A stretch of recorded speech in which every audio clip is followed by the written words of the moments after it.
우리 주부님 생활하는 모습 보니까 본받아야 될 점이 너무 많은 것 같습니다. 맞아요. 사실은 저축, 월급의 반 이상을 저축하시는 건데 그렇다면 처음 시작하실 때는 어느 정도 하셨어요, 저축을? 네, 저도 처음에는 청약저축 10만 원부터 시작했고요.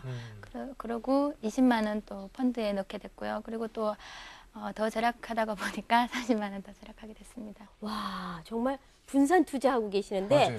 선생님 어떠세요? 우리 주부님이 잘 운영하고 계신가요? 네, 일단 적금하고 펀드에 나눠 사시는 것을 굉장히 잘하고 계신 거라고 봅니다. 근데 보수적인 분들은요, 위험하다고 주식도 안 하려고 하시잖아요. 그러면은 아무리 금리가 낮아도 확정금리 상품만 하세요. 적금만 드시거든요. 또 너무 공격적인 분들은 어떻게 펀드만 하세요. 그런 건 올바른 투자 방법이 아닙니다. 물론 이제 막 노하우가 생기셔가지고 자신 있으시면 그렇게 하실 수 있지만 네. 처음에는 주부님처럼 확정금리와 펀드를 좀 나눠서 하시는 게 좋고요. 내가 보다 좀 보수적으로 하겠다. 이러면은 은행 상품을 한 70%, 펀드 상품을 한 30% 가져가시는 게 좋겠고요. 아니면 좀 더 난 공격적으로 하시겠다 이러면은 펀드 상품의 70%, 은행 상품의 한 30% 가져가시는 게 좀 좋습니다. 그리고 저는 개인적으로 이제 그 나이별로 조금 더 말씀을 드리면요. 20대는 앞으로 저축할 기간도 많고 기간이 많기 때문에 네. 조금 조금 더 공격적으로 은행 상품의 20, 펀드의 80 그렇게 권해드리고 싶고요. 30대는 그다음에 3대 7, 그다음에 40대는 한 6대 4 정도로 그 확정금리와 펀드를 좀 섞어서 하시는 게 아주 바람직해 보입니다. 네. 쓰다가 보면요. 저축할 돈이 안 생겨요. 아니, 분명히들 그러시더라고요. 네. 아, 저축은 남은 돈 갖고 하는 거예요. 그래, 남은 돈 갖고 저축하세요. 그래서, 아, 예, 저축하려고 보면은 남는 돈이 없어요. 야, 그렇게 되면은 저축을 저는 평생 못하고 살아야 되는 게 아닌가, 이런 생각이 드는데, 이런 분들, 공감하시는 분들 조금 계실 것 같은데, 어떻게 하면은 좀, 이 수입과 지출을 잘 맞춰서 저축을 좀 효과적으로 할 수 있을까요? 사실 저희 이제 처음에 주부들께서 보실 때 뭐 수입과 지출 버셔서 이렇게 줄일 수 있는 부분이 어딘가 살펴보지만 아이들 교육비는 줄이기 어려우시잖아요. 네네. 교육비, 급식비, 뭐 학원비 줄이기 어려우셔서 대부분 생활비부터 이제 줄여 나가세요. 그럼 처음에 한 20% 줄이시다 보면은 재미있으시죠. 그렇죠. 욕심내세요. 네. 그런데 만약에 여기서 주의하셔야 될 건요. 처음부터 의욕이 너무 지나치신 거예요. 나는 그래 생활비 반으로 줄이자. 저축하시는 분이 있어요. 네. 그러면 어떻게 될까요? 한 20일 정도 지나면 마이너스 납니다. 그러면 어떻게 해야 되겠어요? 다시 가장 어차피, 손쉬운 그쵸. 현금 서비스 받으세요. 그거는 너무나 올바른 방법이 아니시죠. 네. 그래서 그렇게 의욕적이되 그렇지만 실현 가능한 범위 내에서 하시는 게 굉장히 중요하시고요. 이렇게 사실 살펴보면은 생활 면에서 줄일 수 있는 부분이 굉장히 많이 있습니다. 네. 우리 김옥윤 주부님이 그래도 처음에 돈을 좀 저축해봐야겠다 하고 은행을 선택을 하셨잖아요. 네. 근데 고민 안 하셨어요? 네, 은행에는 근데 이자도 좋고 그래서 네. 예, 고민 많이 했는데 또 올케가 은행에 다니고 있어서 올케한테 상담을 많이 받아보니까 예, 또 펀드도 좋은 상품이 있더라고요. 그래서 주식과 펀드에 나눠서 예, 저축하고 있어요. 사실 이제 또 구체적으로 체계적으로 어떻게 저축을 할까 고민하시는 분들이 많아요. 그런 분들 어디 가서 좀 상담을 받으셔서 나한테 딱 맞는 저축법 좀 배울 수 있는 그런 법은 없을까요? 은행원들 많이 괴롭히세요. 저도 은행에 있지만 오셔서 자꾸 상담 받으시고 자꾸 두드리시고요.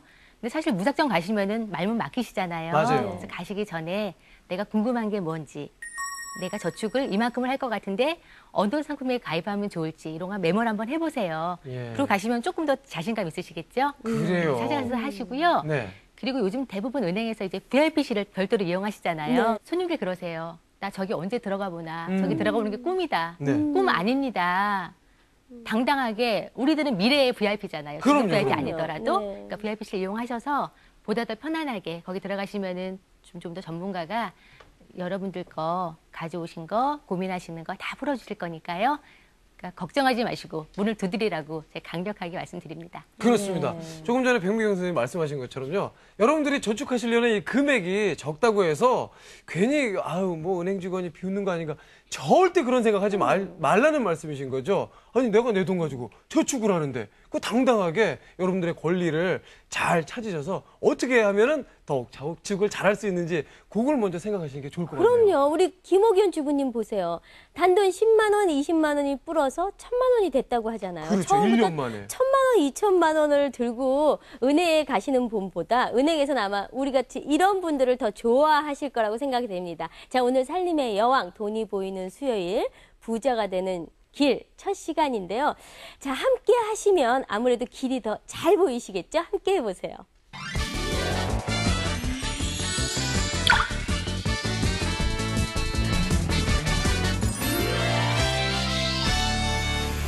자, 오늘 이 살림의 여왕 김옥연 주부님께서 지금 종잣돈 1,000만 원을 만드시고 1억을 만들기 위해서 오늘 이 시간 좀 함께 꼭 하시겠다고 지금 아주 그냥 굳은 결의를 보이고 계신데요. 1억 어떻게 하면 좀 빨리 만들 수 있을지 그리고 또 그 전략이 또 따로 있을지 굉장히 궁금합니다. 네, 1억 하니까 불가능해 보이시죠? 예. 가능합니다. 불가능하지 않으시고요. 작년 같은 경우 주식시장이 굉장히 화랑을 보였지 않습니까? 네. 그래서 작년 연초에 계획을 잘 세우신 분들은 충분히 가능했던 얘기입니다. 우리 그 김옥연 주부님 경우를 보면은요. 종잣돈 1,000만 원이 있으세요. 네. 그래서 1,000만 원이라는 굉장히 큰 돈이시죠. 그럼요. 예. 음. 또 작년 같은 경우 주식 펀드가 수익률이 50%가 났기 때문에 50% 수익률을 가정을 하고 말씀을 드리겠습니다. 우선 1,000만 원이기 때문에 제가 펀드를 좀 나눴어요. 네. 우리나라 대표 우량주에 들어가 있는 투자하는 펀드 하나에다가 반을 넣었고요. 네. 또 저평가된 소형 그 우량주에다가 500만 원을 넣었습니다. 네. 그래서 1,000만 원을 50% 되면은 1년 후에 1,500만 원이 나오겠죠. 네네. 현재 저축에 60만 원 중에서 10만 원은 청약저축에 넣으시니까 그건 제외를 하고요. 50만 원 가지고 은행 적금에 10만 원 넣고 계시고 또 펀드에 15만 원, 25만 원 펀드 각각의 특성 있는 펀드에 두 개를 나눠서 넣었습니다. 그래서 적금 수익률 4.5%, 1년 후에 원금과 이자 합해서 125만 원 나오고요. 네. 펀드 50% 수익률 해서 그 저축액 50만 원 1년 후에 나오는 금액이 735만 원이 됩니다. 네네. 그러면 위에서 종잣돈 50% 이자 한 1,500만 원하고 735만 원 합하면은 2,235만 원이 되겠죠. 1년 후에요. 1년 후에요. 네. 그럼 다시 1년 후에 이 목돈 2,235만 원을 다시 펀드 두 군데에 투자를 합니다. 네. 다시 50% 수익률을 이제 기대를 하는 거고요.